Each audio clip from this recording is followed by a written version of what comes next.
నమస్కారం. దాశరథి శతజయంతి నేపథ్యంగా ఆయన అగ్నిధారలోని పద్యాలను స్మరించుకుంటున్నాం.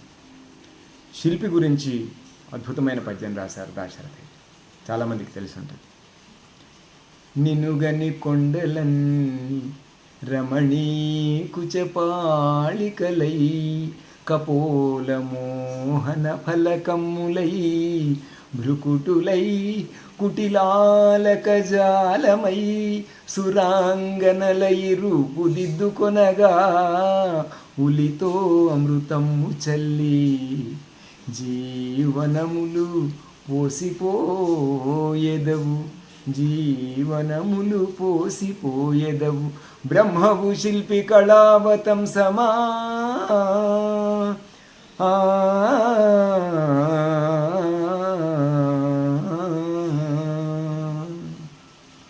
అద్భుతమైన కల్పన. జై దాశరథి, జై శిల్పి.